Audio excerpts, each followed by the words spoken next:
Audio and sound effects in this video were created using audio.com. Use the link in the description to get 10% off. Are you looking for an awesome vintage lens? Stay tuned. This is the Canon 50mm f1.8 manual vintage lens. The lens was released in 1979 and was part of the new FD or NFD lens series. Let's take a closer look at the hardware. The lens focuses from infinity all the way down to 0.5 meters. The aperture goes from 1.8 all the way down to 22 with stops in between. You will need an adapter to mount the lens to your camera. To attach the lens to the adapter, line up the red dots and move the adapter clockwise until you hear a click, and then lock it. Make sure your adapter has a locking mechanism, otherwise you will not be able to change the aperture. Now let's take a closer look at the sharpness. At wide open, the lens is definitely softer in the center, but once you go down to 2.8, it gets much sharper and stays that way until you get to f16. Then it gets a bit softer. If we take a look at the corner, same thing. Wide open, it's a bit soft, but again, once you go down to 2.8, it gets much sharper and also stays that way until f16, when it also gets a bit softer. Now let's take a look at some test footage and photos taken with this lens.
So guys, the Canon 50mm f1.8 is an awesome lens.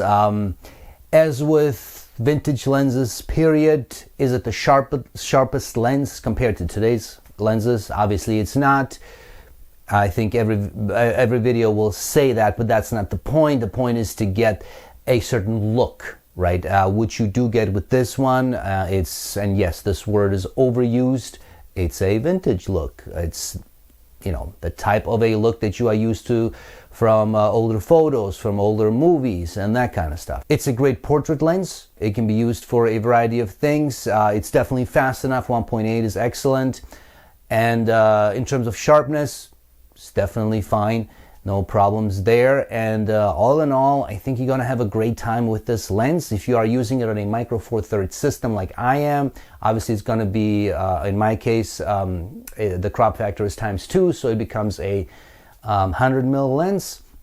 However, in my case, I also do have a focal reducer, which bumps it down to lens math, right up here, that one.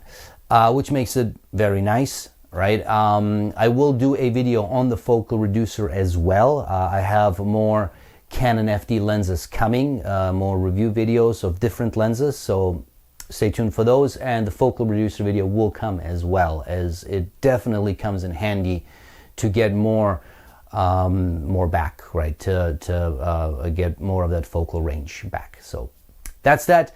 Like I said, all in all, it's a great lens. I think you're definitely going to have fun. The FD series of lenses is very high quality. There's no doubt about that. Price-wise, again, it depends. You can probably find it somewhere between 40 to 60 US dollars, depending on where you're looking. Sometimes you might be lucky and you find a lens with a camera, right, with an old Canon camera. And hey, if you are looking for that, that's great. In my case, I actually found the previous video I did of the kit lens, the 35 to 70 mil, that actually came with a Canon camera. So that was cool, right? I actually do plan on making a video about that one at some point as well, so stay tuned for that. The camera does work, and I already shot some photos with it. Like I said, the lens is great. You're gonna have a great time with it, no doubt about that. Links to everything will be in the description. If you enjoyed this video, please hit the like button, subscribe to the channel, tell your friends, and all that good stuff. And stay tuned for more. Thanks.